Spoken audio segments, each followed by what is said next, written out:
Right, well, let's move on then.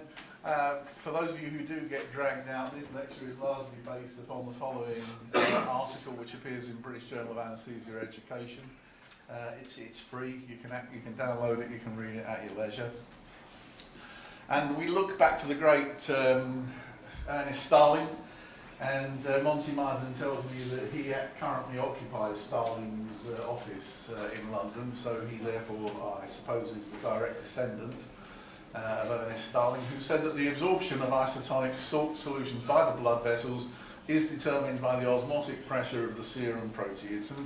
And he's not wrong there. What he did was inject normal saline into the hind leg of a dog, which was allegedly anaesthetised. That was controversial. And he observed that the fluid was reabsorbed. And he merely observed that maybe that's how oedema, what he called dropsical fluid, is also absorbed. Now that conclusion is not right, but you can't blame Ernest Starling for making that couched deduction in 1896. And then of course came the Great War and the search for a solution for wound shock. And that's how the Medical Research Council came to be established. They got experts together to talk about a bottle of something that would make a mortally injured soldier stand up again. And what they came up with was gum acacia. And that is the gum from an acacia tree. They made a 6% solution of it, poured it into British soldiers, many of whom put their blood pressure up to 120. But the Americans who tried the same experiment could not make the blood pressure come up with gum acacia.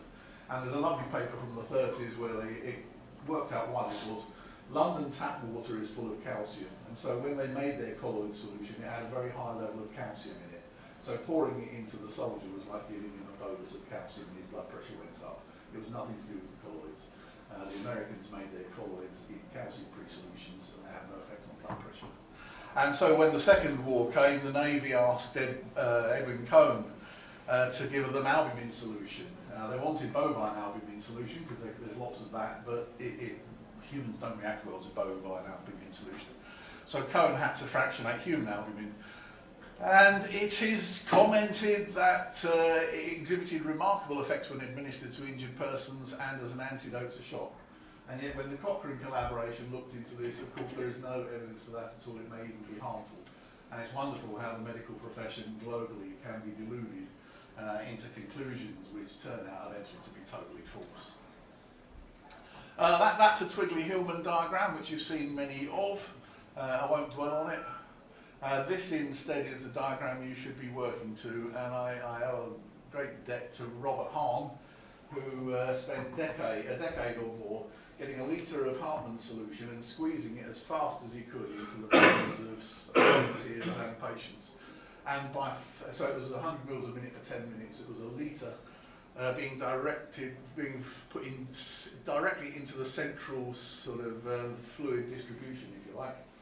And then he traced the change in hematocrit, and that was a surrogate for what he thought he was doing to the plasma volume. Now there are all sorts of flaws in his logic.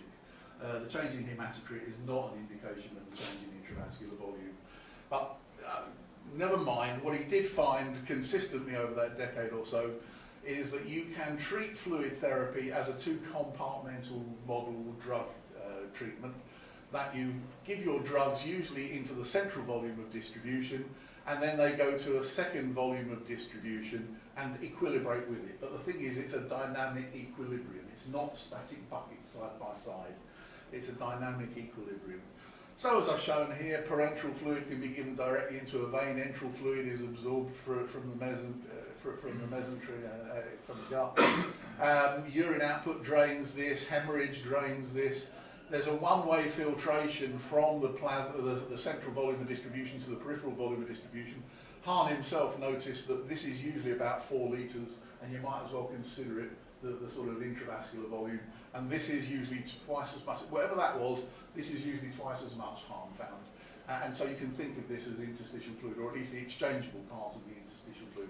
The interstitial fluid totally, of course, is around about 15 litres. But the exchangeable part is only about 8 litres. It's twice what that is.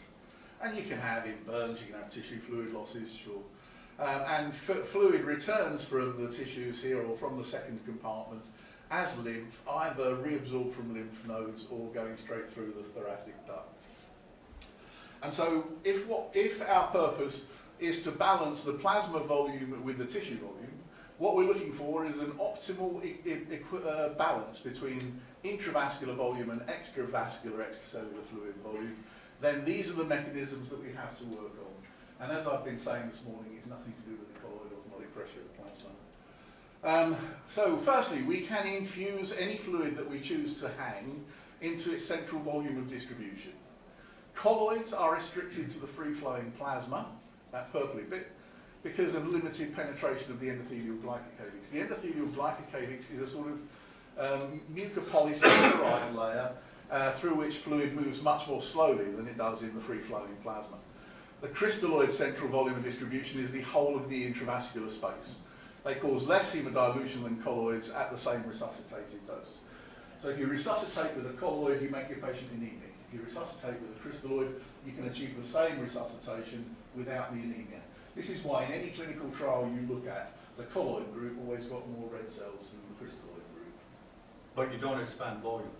Sorry? But you don't expand this intravascular the colloids are expanding the plasma volume within, but they probably compress the glycocalyx volume, whereas the crystalloids are expanding the glycocalyx or resuscitating the glycocalyx volume too. So the crystalloids are a whole intravascular volume resuscitator. The colloids are just a free-flowing plasma. I didn't do that when you were talking. Right? No, you didn't. But when we did the experiments, I think it's a fundamental issue. The crystalloids just disappear into the tissues, to your what you call the centralized volume. I'm sorry, we're already out of time. That's okay. But you know, just to state something like that without saying maybe... Without 27 years of experience as a consultant. Well, then you're telling us that I don't agree with what you said. Intensive care unit in Britain. Okay. No, you're very welcome. That's fine. But you know, maybe save it for the end of the presentation. Right. But it is true. I mean, you just look at any clinical study you want, and colloids induce anemia, which crystalloids do not. Small reductions in the regional vascular resistance of a tissue will lead to substantial increases in capillary pressure and the transendothelial filtration. So if we get vasodilation and a drop in the capillary pressure, if we get vasodilation and a drop in the capillary pressure, then if we get vasodilation and a drop in the arterial pressure, then we get an increase in the capillary pressure. And what we get is a great increase in the transendothelial filtration rate. And that is eventually responded to and equilibrated again by a return of fluid as lymph. And Bill Sibbald, when I was out in Ontario, used to set these sheep up on life support, used to make them peritonitic, toxic or whatever. And they hardly dropped their blood pressure. They hardly had a change in their blood gases. But what they did do was increase their lymphatic flow rate enormously. Lymphatic flow rate increase is the very earliest sign of a compromised vascular barrier. So that is one of the areas that we could intervene.